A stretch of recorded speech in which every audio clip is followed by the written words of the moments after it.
Muita gente tem me perguntado se eu tenho acompanhado a situação das universidades nos Estados Unidos, tanto a Columbia University quanto a UCLA, a Universidade de Los Angeles.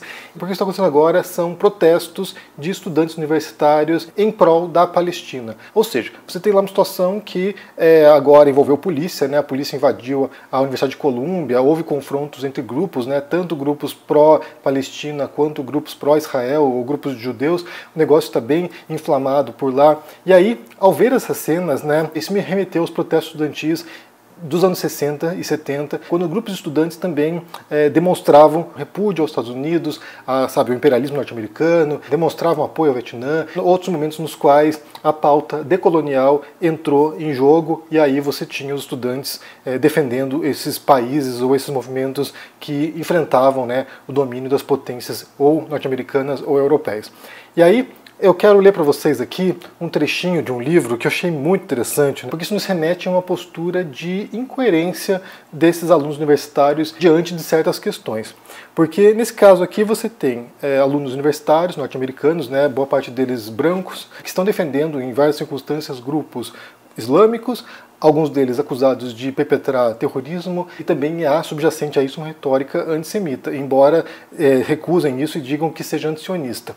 O fato é que a gente tem que observar isso em relação ao discurso público, em relação à percepção popular. A resposta dada pelo Estado de Israel aos ataques terroristas feitos pelo Hamas foram desproporcionais, e isso levou, pelo menos na questão moral ali, a uma perda de legitimidade. Mas quando se trata dessa postura desses alunos que me parece incoerente, é porque justamente eles estão defendendo movimentos que são contrários à própria existência deles, né? Então, assim, falando em imperialismo norte-americano, esses movimentos terroristas, por exemplo, não discriminam, não fazem diferenciação entre um aluno de esquerda progressista ou, sei lá, alguém que esteja defendendo o Hamas e um outro cidadão, um conservador, um militar norte-americano. Todo civil, todo cidadão norte-americano é um inimigo de grupos terroristas islâmicos, por exemplo. Eles vão perpetrar seus atos, seus atentados, atingindo quem quer que seja, incluindo esses mesmos alunos que estão defendendo esses grupos agora. Além disso, certas pautas defendidas por esses grupos de alunos hoje também estão em completo desacordo com posturas adotadas por países ou grupos islâmicos. Por exemplo, a pauta LGBTQ+, que é uma pauta muito cara desses grupos agora, porque se fundiram vários movimentos, né, feministas, LGBT e decolonial nesse tipo de protesto.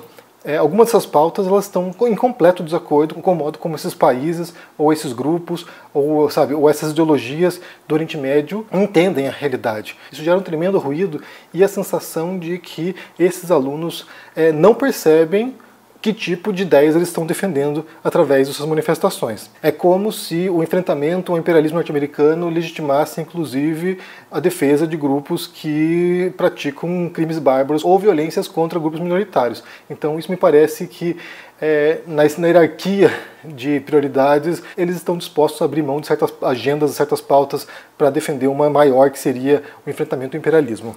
Mas nesse texto que eu vou mencionar para vocês, que é um livro chamado Here Be Monsters, How to Fight Capitalism Instead of Each Other, é um livro do Reid Wildermuth, traduzindo Que Haja Monstros, Como Enfrentar o Capitalismo em Vez de Uns aos Outros. Ele conta aqui uma história que se deu nos anos 60 na Alemanha, quando alunos universitários na Alemanha Ocidental começaram a perseguir expoentes intelectuais de esquerda, entre eles o Habermas, o Adorno e o Horkheimer, porque eles seriam reacionários, né? Então aqui, nesse momento, tanto Habermas quanto Adorno começam a explicitar, começam a questionar se não haveria uma espécie de fascismo de esquerda quando certos grupos militantes de esquerda agiam de modo semelhante à ideologia fascista.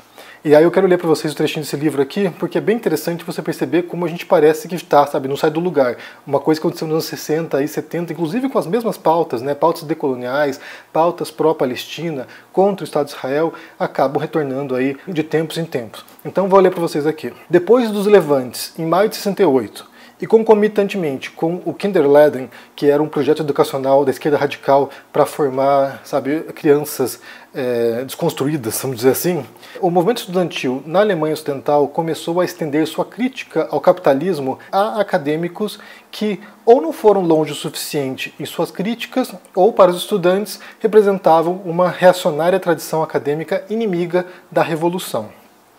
Muitas de suas ideias foram inspiradas por Adorno, Habermas, Marcuse e outros da Escola de Frankfurt, o que faz com que o que aconteceu com Adorno pareça não apenas irônico, mas quase hilário. No início de 69, um protesto de um grupo de estudantes liderado por Hans-Jürgen Krahl ocupou uma sala no Instituto de Pesquisa Social e ameaçou Adorno, forçando-o a chamar a polícia para removê-los. Isso aconteceu após vários meses de suas críticas públicas ao que ele via como os métodos brutos e não direcionados dos alunos. Embora ele apoiasse seus objetivos, também começou a temer a raiva deles, dirigida aos acadêmicos e sua falta de análise em relação ao fascismo. Alguns meses depois, em abril de 69, no dia da abertura de uma nova série de palestras sobre pensamento dialético que Adorno ministrou, uma ação estudantil ocorreu. Os participantes começaram a gritar e a perturbar Adorno, enquanto outro escreveu no quadro: "Se Adorno for deixado em paz, o capitalismo nunca cessará." Ou seja, a culpa de não acabar o capitalismo era do Adorno, um dos expoentes do pensamento de esquerda naquela época. Prossegue o texto aqui. Essa ação, chamada de Busenaktion, ação dos seios, terminou com 3 estudantes mulheres cercando o velho homem, mostrando seus seios para ele e cobrindo-o com pétalas de flores. Adorno escreveria mais tarde a seu colega, amigo e ex-diretor do Instituto de Pesquisa Social que o movimento estudantil que ele e Marcuse ajudaram a inspirar estava em perigo de se converter em uma espécie de fascismo de esquerda. E aqui cita a carta do Adorno ao Marcuse. "Eu teria que negar tudo o que penso e conheço sobre a tendência objetiva se eu quisesse acreditar que o movimento de protesto estudantil na Alemanha tinha até mesmo a menor perspectiva de efetuar uma intervenção social. No entanto, por não poder fazer isso, que seu efeito é questionável em 2 aspectos.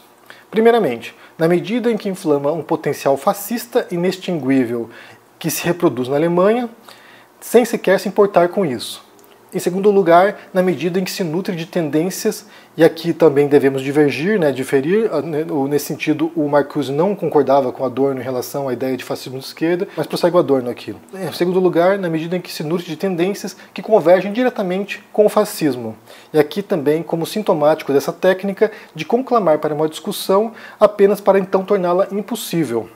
Ou seja, os estudantes convocavam um debate público sobre um tópico, mas, no final das contas, com fascista não se debate. No final das contas, era para vetar o debate, para silenciar os interlocutores, para intimidar esses interlocutores. Há um outro texto que depois eu vou mencionar aqui, que fala justamente sobre isso, como foi uma série de eventos, na verdade, que foram ali contra o Habermas, contra o Adorno, contra o Horkheimer, e esses intelectuais, que são, como eu falei, expoentes da esquerda global, na época ainda hoje, acabaram se tornando alvo de ataques de alunos de esquerda radical que queriam calar a boca desses intelectuais. Então prossegue aqui. "A barbárie inumana de um modo de comportamento que é regressivo e até confunde regressão com revolução, o primado cego da ação, o formalismo que é indiferente ao conteúdo e forma daquilo contra o qual se revoltam, nomeadamente a nossa teoria." Aqui a própria teoria da Escola de Frankfurt acaba servindo de base para que esses alunos ataquem o Adorno, o Horkheimer e o Habermas. Prossegue o Adorno. "Aqui em Frankfurt, e certamente em Berlim também, a palavra professor é usada condescendentemente para descartar as pessoas, ou como eles colocam tão agradavelmente, para derrubá-los, assim como os nazistas usavam a palavra judeu em seu tempo." A gente pode dizer, por exemplo, que eles usam liberal para isso hoje em dia, Ou usam a palavra liberal para poder calar a boca de qualquer um que divirja das suas opiniões mais extremadas. Então prossegue aqui. "Eu já não considero mais o complexo total do que confrontei permanentemente nos últimos 2 meses como uma aglomeração de alguns incidentes. Para reutilizar uma palavra que nos fez sorrir em dias passados, o todo forma uma síndrome. Dialética significa, entre outras coisas, que as formas não são indiferentes aos meios. O que acontece, o que está ocorrendo na burocracia, até os menores detalhes, tomando decisões vinculativas, inúmeros comitês e coisas do tipo, as características de uma tecnocratização que eles alegam querer se opor e contra a qual realmente nós nos opomos. Eu levo muito mais a sério do que você o perigo de um movimento estudantil se transformar em fascismo." Termina aqui a citação da carta do Adorno e o texto do livro prossegue, O termo fascismo de esquerda, às vezes usado agora tanto por críticos de direita quanto de esquerda para descrever políticas de identidade, de justiça social, na verdade origina-se de um dos ideólogos centrais da Escola de Frankfurt, Jürgen Habermas. A frase apareceu pela primeira vez em uma palestra que ele deu sobre as revoltas estudantis na Alemanha, intitulada A Revolução Fantasma e Seus Filhos. Para ambos, Habermas e Adorno, embora menos para Marcuse, os radicais estudantis tinham se entregado ao voluntarismo, uma crença de que as condições para a revolução já estavam presentes. Tanto Habermas quanto Adorno viveram na Alemanha durante a ascensão do fascismo alemão. Habermas foi membro da juventude hitlerista quando tinha 9 anos, época em que Hitler foi nomeado chanceler, enquanto Adorno, que era judeu, deixou a Alemanha em 1934, após seu direito de lecionar ser revogado por ser considerado não ariano. Assim, ambos tiveram experiência direta com o fascismo real, algo que nenhum dos estudantes que os hostilizavam e os ameaçavam no final dos anos 60 poderia alegar. Mais ainda, Adorno foi o principal autor de um livro que, na primeira década após sua publicação em 50, foi vista como a obra de referência sobre o fascismo, The Authoritarian Personality. Então, assim, você tem aqui uma descrição de um cenário estudantil, né, de inflamação dos alunos universitários, e aqui retrata um cenário na Alemanha, né, na Alemanha Ocidental, embora a gente pudesse observar isso aqui em Paris, em 68, nas universidades norte-americanas, incluindo Colômbia também, que havia essa agitação política dos estudantes, muitos deles radicalizados, e que se tornaram intransigentes, correndo o risco daquilo que o Adorno chamava de fascismo de esquerda. E aí tem um outro artigo chamado From Left Fascism to Campus Antisemitism, Radicalism as Reaction, escrito por Russell Burman, e ele fala sobre como essa esquerda fascista, né, esse grupo de alunos fascistas, na época, em 68, utilizava uma retórica que é muito parecida, mas muito parecida em muitíssimos elementos à retórica dos estudantes ou da esquerda atual hoje contra Israel. Até porque naquele momento já havia essa tensão, né, já havia inclusive confrontos ali, e havia um esforço tremendo de defesa, né, decolonial ali dos povos oprimidos da região contra a tirania de Estado de Israel. E ali, tanto Adorno quanto outros intelectuais da Escola de Frankfurt eram considerados, nesse cenário, né, até porque eram judeus, né, o Adorno e o Horkheimer, eram considerados como defensores do imperialismo. Então, assim, para você ver o tamanho da bizarrice que a falta de pensamento crítico leva, né? Então, vocês têm jovens que estão ali radicalizados e a posição deles acaba, assim, tangenciando e beirando o antissemitismo, muito mais do que uma crítica ao Estado de Israel, muito mais do que crítica ao sionismo, acaba, assim, respingando em posições que vão contra a existência dos judeus, ou como já chamavam na época, né, em 68, dizendo que aqueles que foram vítimas agora são os fascistas. Isso que vale para a gente entender como essas posições endurecidas, elas são intransigentes e perigosas, mas mais do que isso, também demonstra, para mim aqui uma reflexão que eu posso fazer, é como quando você é jovem, você tem uma tendência a um pensamento mais enrijecido, né? A incapacidade de compreender sutilezas na realidade, a incapacidade de você, sabe, perceber as fissuras que existem no mundo, porque o mundo é muito complexo e há inúmeras nuances que a gente deixa de perceber quando a gente é muito jovem. A gente, quando é jovem, e eu falo aqui por experiência própria, inclusive, a gente quer respostas fechadas, a gente acredita que existam respostas fechadas e totalizantes sobre o mundo, a gente quer que sejam verdadeiras essas respostas, a gente adota certo corpo dogmático para tentar dar um sentido para a realidade, para a nossa existência e para as coisas como elas se dão. Então, assim, a gente percebe que há uma predisposição, e nem sempre só em jovens, não, às vezes adultos também crescem com essa visão fechada, religiosa, às vezes dogmática, seja ideológica, seja, sabe, espiritual, transcendental, de modo a tentar abarcar o mundo como ele é, a tentar, sabe, compreender a realidade, e isso impede, de fato, uma compreensão sutil, inclusive das próprias contradições das posições que a gente adota, né? O modo como você quer defender, sabe, o povo oprimido, que tem uma série de valores que vão contra a sua própria existência, muitas vezes. Aquele povo, se fosse um povo, sabe, dominante, ele proibiria você de exercer certas práticas ou você quer desistir, né? Então, assim, há, sabe, regiões islâmicas nas quais homossexuais são mortos. Ou seja, não confrontar essas contradições que são, sabe, inescapáveis, demonstra, como eu falei, essa visão fechada, dogmática, e que quer dividir o mundo em opostos, né? Preto no branco, que é uma característica de visões limitadas, enrijecidas, com base em perspectivas que não são tão sofisticadas assim quanto se propõe. Então, só para você compreender aqui como esse cenário hoje nos Estados Unidos, né, nas universidades americanas, não é algo inédito, não é algo, sabe, que nunca aconteceu antes, já houve outros momentos, e os anos 60 são um caso particular bastante característico tanto nos Estados Unidos quanto na Europa, de movimentos estudantis que eram bastante radicais, inclusive confrontando o imperialismo norte-americano, enquanto desprezavam os abusos autoritários do bloco soviético, né? Então, assim, é a contradição que não foi confrontada, embora alguns autores mais sofisticados, que era o caso do Adorno, do Horkheimer, do Habermas, faziam isso e foram atacados por alunos mais radicalizados.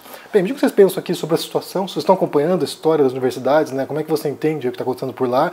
Deixe aqui embaixo no comentário, deixe o joinha, se inscreva no canal aqui, ativando o sininho, isso é muito importante para ajudar aqui no engajamento e se cuide por aí. Um forte abraço e até mais. Tchau. Dia 9 de maio eu vou dar uma aula muito especial e eu queria que você anotasse na agenda, porque é uma aula gratuita e aberta para todo mundo. Tudo o que você precisa saber para investir com segurança e rentabilidade. Uma aula onde eu vou ensinar todos os conceitos básicos e necessários para você que não entende nada desse mundo poder começar essa sua caminhada investindo, guardando algum dinheiro e poder construir patrimônio ao longo do tempo. Repito, com segurança e rentabilidade. Para você se inscrever é muito simples, é só clicar no link que vai estar aqui junto com esse vídeo e poder participar. Chame seus amigos e amigas para participar também, ninguém pode perder uma aula dessa. Eu sei que é uma preocupação de todo mundo e essa aula é a solução.